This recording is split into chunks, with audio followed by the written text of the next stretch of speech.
Hello! This is so exciting. Booker Prize season has officially begun because the 2025 long list has been announced, and here are the 13 novels on the long list that the prize is kindly organized to have sent to me. And this is a mixture of some books that I was hoping and expecting to see on the list and a few surprises, which is really great. So the shortlist for this year's award is going to be announced on September 23rd, and then the winner is going to be announced on November 10th. So that is the time span of this year's prize season if you want to give yourself the challenge of reading all 13 of these books. And if you watched my prediction video, you'll know that I correctly predicted 5 of the books on this list, and I have read 5 of them. So that's a higher average than I normally get, considering that these could be any books written in English and published in the last year in the UK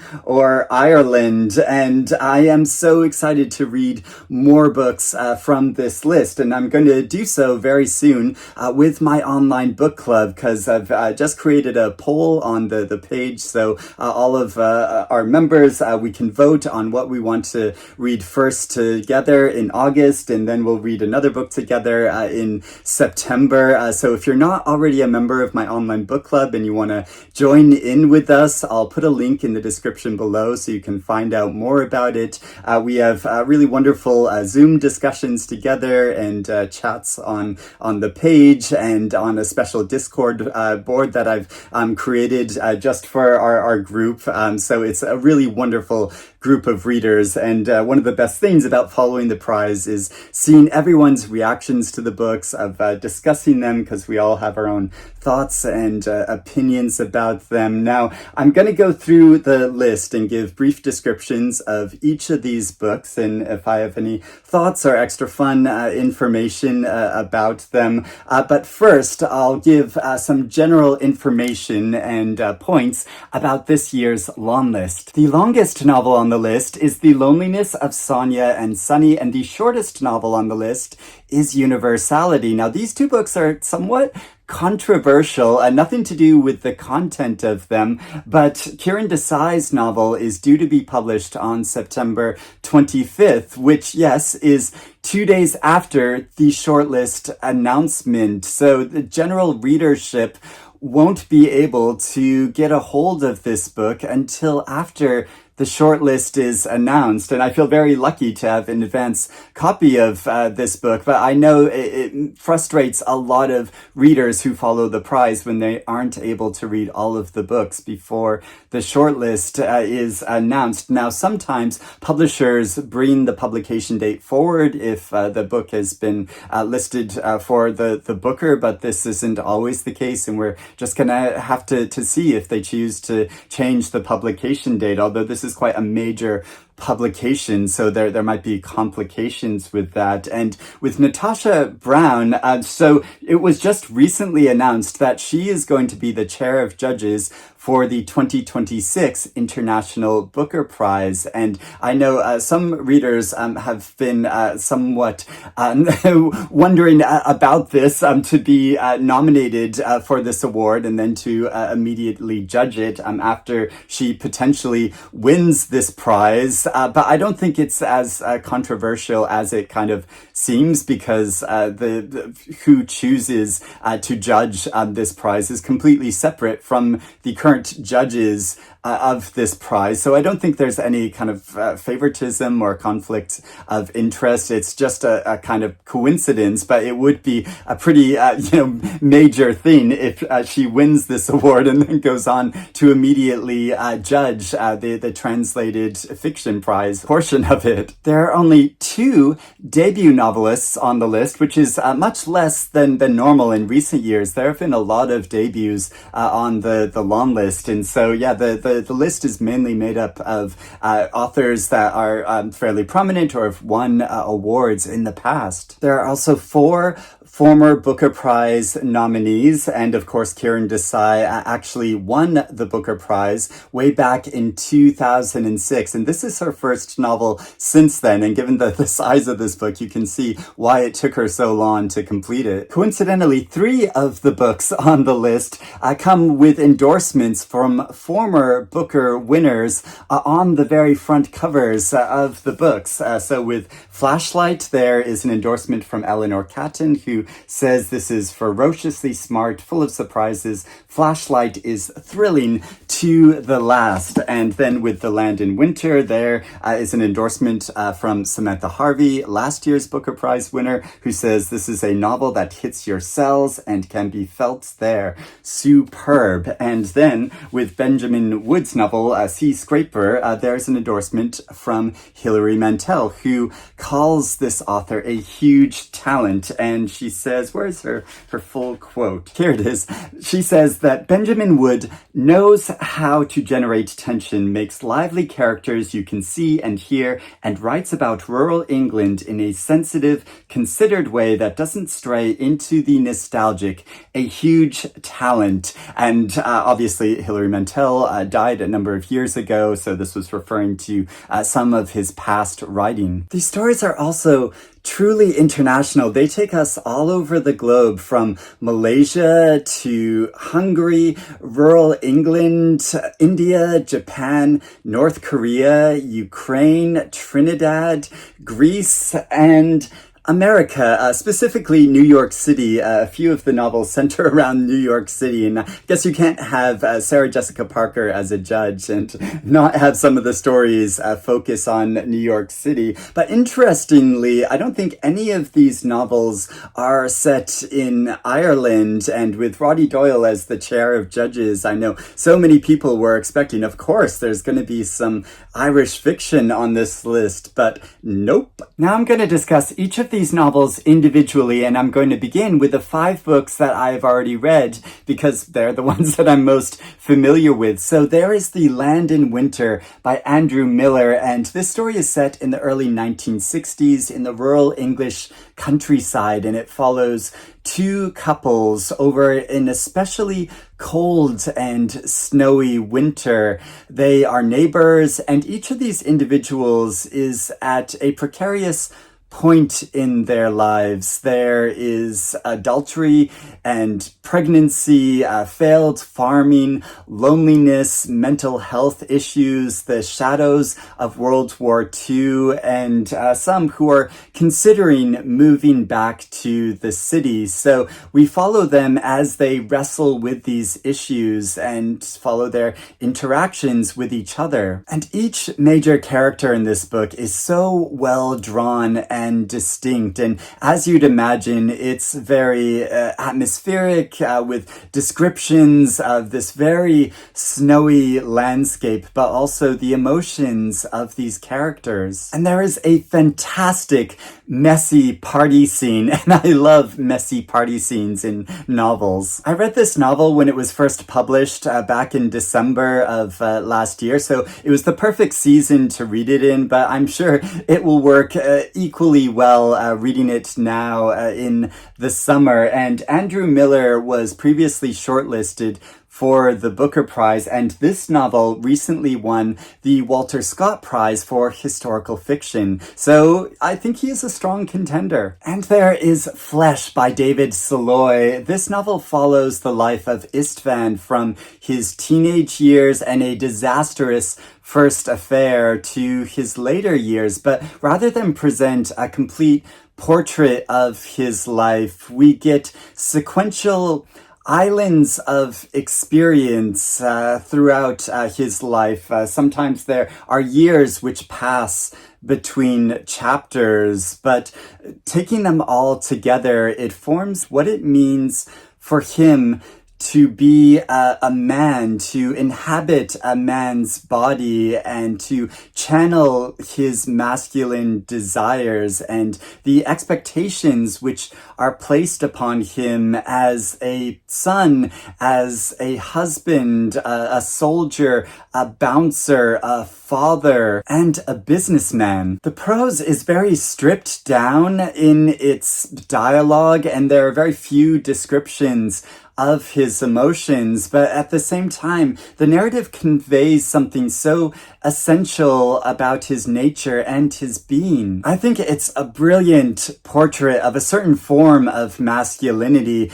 and when I read this author's previous book, All That Man Is, which was shortlisted for the Booker Prize, I thought that any of the stories in that book could have been expanded to be a complete novel in and of themselves, and that's what we get with this book, a brilliant and complete portrait of a man's life. Audition by Katie Kitamura. This is a very tricksy novel, but not in the way that you might expect, or at least it caught me very much off guard. It follows the life of an actress in New York City and her profession and her craft and the state of her marriage and her ambivalent connection with a young man. It's very much a story in two parts, and it actively invites the reader to form multiple interpretations of it. So it's a highly literary novel in that way, and it might not be entirely satisfying for readers who prefer definite conclusions. I read this with my online book club recently, and we had such a great discussion about it because there were so many different takes on it and understandings of its story. So it's a great conversation starter, and if you are someone who loves breakfast pastries, this is a novel for you. The South by Tash Aw. This story is set in the late 1990s in rural southern Malaysia on a dilapidated farm. It is part family epic, coming-of-age story, gay romance, and a depiction of a country in financial crisis. For much of the narrative, we are following and rooted in the perspective of teenager Jay, but we are also aware that he is looking back on his life. So it's really beautiful and moving the way that memory and nostalgia are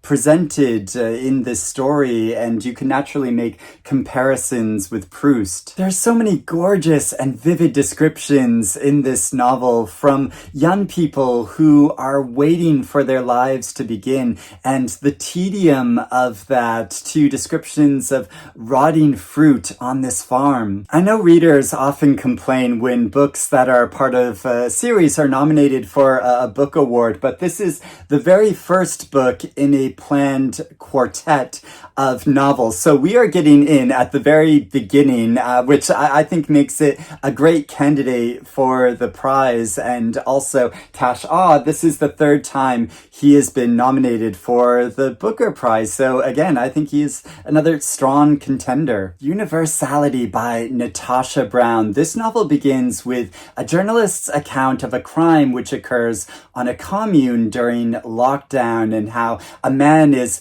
hit over the head with a bar of gold on this rural farm. But it goes on to describe the perspectives of a number of individuals connected to this case and how their ideologies influence their understanding of events. It's been described as a satire and a fable on the politics of storytelling. I loved Brown's debut novel, Assembly, and I've read an interview with the author about this new novel, and I've read a number of reviews from readers who I trust who praise this novel really highly, but I'm afraid I found the experience of reading this novel somewhat disappointing. I'm sure the characters described in this are true to life, but they just felt to me like caricatures. So It's one I really struggled with, but I'm willing to reread it. I mean, partly because it is such a short novel, and sometimes we read short books and think, oh, well, is that it? So maybe rereading this, it'll enhance my appreciation of it, or not. That might happen as well. But I'm willing to give it a chance, especially because this is an author I've enjoyed reading in the past, and I think she's such an exciting new voice in fiction. But if you have read this novel, I would be really keen to hear what you think of it. Love Forms by Claire Adam. We should have seen this coming. We should have all seen this coming, because Sarah Jessica Parker's imprint in the US published Claire Adams' debut novel, Golden Child. And not only that, but that book won multiple awards, and I loved reading it. So I'm really looking forward to reading this new novel, which follows a woman in Trinidad who, when she was a teenager, she gave birth and she gave this child up for adoption, and we follow her 40 years later. She has lived a full life, and she is contacted by a woman who claims to be her long-lost daughter. So she has to deal with all of the feelings that arise from this, and this curious state of becoming a mother now, later in her life. So it sounds like a very emotional story. And Claire Adam writes in a way which is so compelling, delicate, and thoughtful. One Boat by Jonathan Buckley, and you may be more familiar with Fitzcarraldo edition books and their trademark blue covers appearing on the lists for the International Booker Prize, because they publish a lot of translated fiction, but they also publish books in English. So this story follows a woman who travels to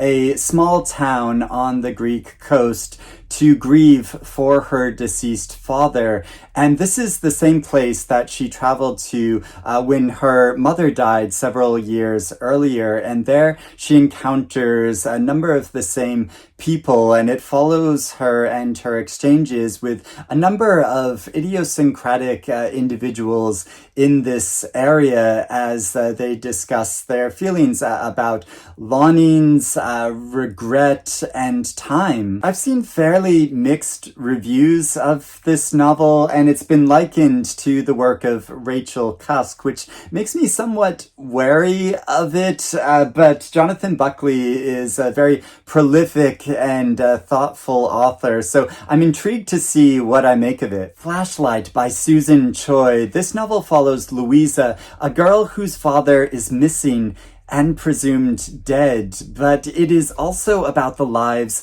of her parents and many other absences which are felt when we contemplate language, memory, and identity across countries. And when her father went missing, he was carrying a flashlight, hence the title of this novel. And for any Americans who are watching this, a fun fact that you might not be aware of, here in the UK, flashlights are called torches, which is something that I wasn't aware of and was confused by when I first moved to London from the US. Another fun fact, this novel began as a short story, which was first published in the New Yorker in 2020. And I'll put a link to that short story in the description below, because the form of that short story basically makes up the beginning of this novel. So if you want to sample the writing and see what it's like. This is Susan Choi's sixth novel, and she is a previous winner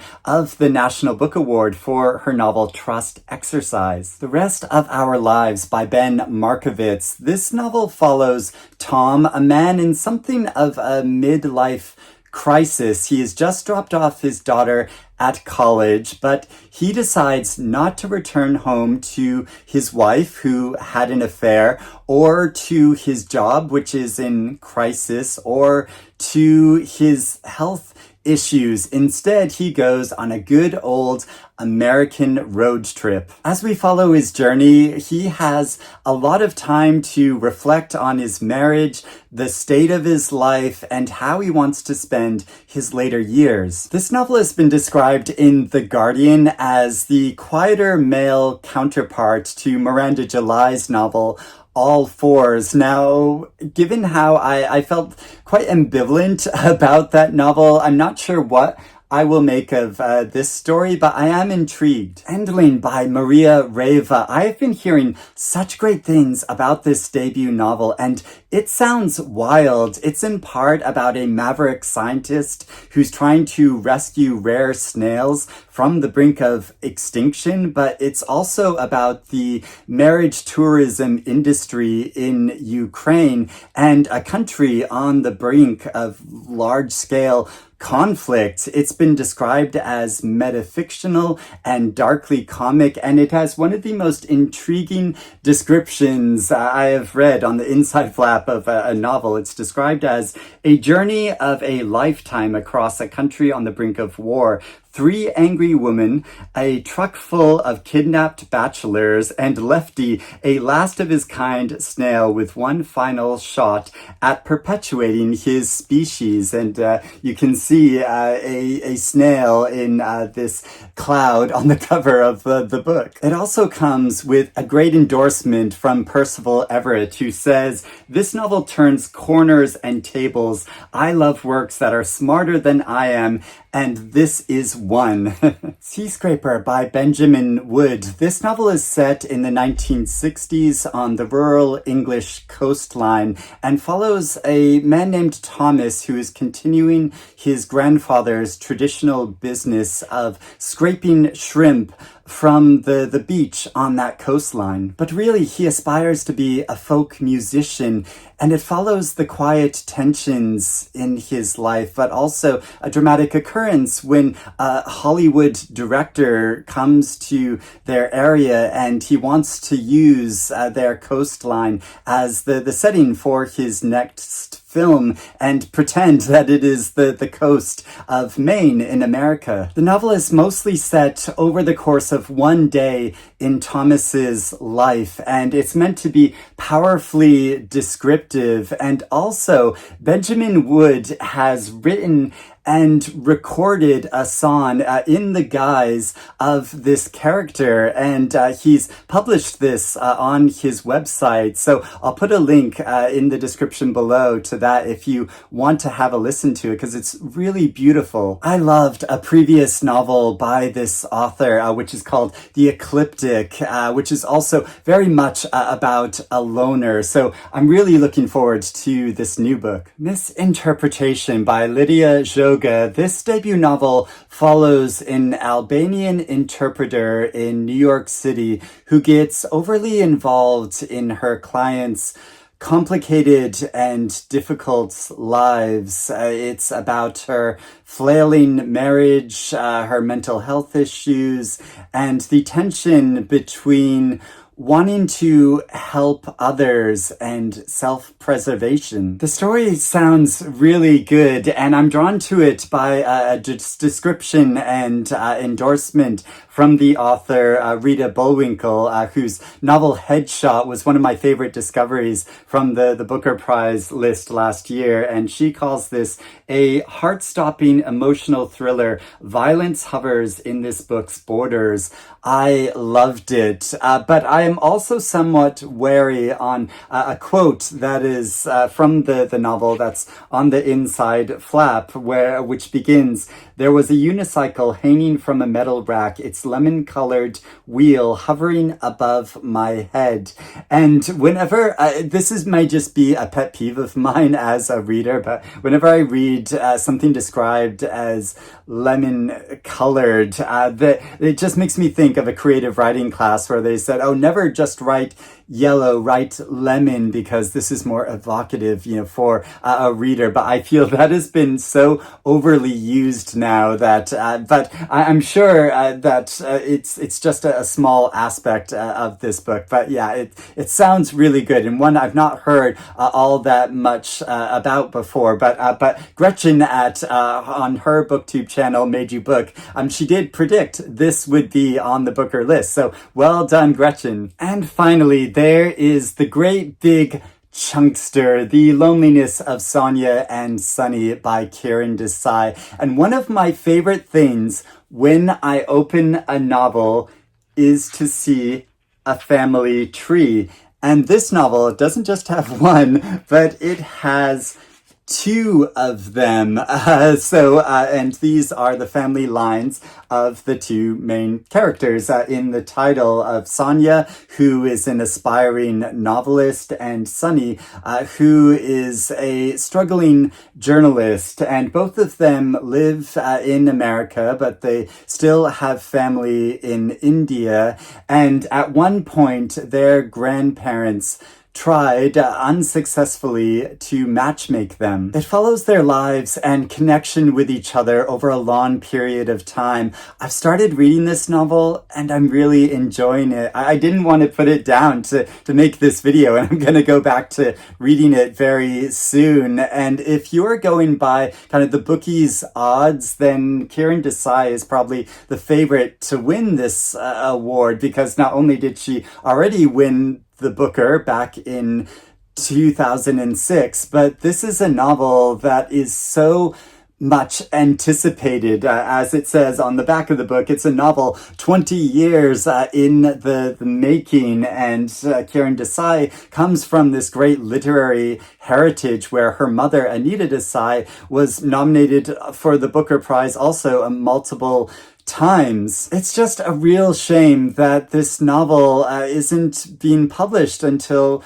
later in September. So hopefully the publisher will bring it out sooner. So those are the 13 novels on the long list. And I have to mention a few books that I was really hoping and expecting to see on the list. I'm really disappointed they didn't make it because I loved reading these books so much, and I think they're so incredibly powerful. So I would still really recommend reading these novels, but I would love to hear if there are other books that you were also hoping and expecting to see on the long list. But I would also really love to hear about, have you read any of these books? Are you eager to read any of them now? And what do you think about the long list as a whole? Let me know about all of that in the comments below. And I am really looking forward to reading some of these books with my online book club. So again, if you are interested in joining us, if you aren't already a member, there's a link to that in the description below. But thank you for watching me discuss this year's long list. I'm so excited to read all of these books and discuss which of them should win. Again, if I was going to pick an early winner, it probably would be Kiran Desai, but you never know. It's the great thing about reading all of these books, that I might discover a new favorite book, and one that I'll be really cheering for and hoping will win, and that'll be a great thing. But I hope you're doing well and reading good things, and I will speak to you again soon. Bye-bye.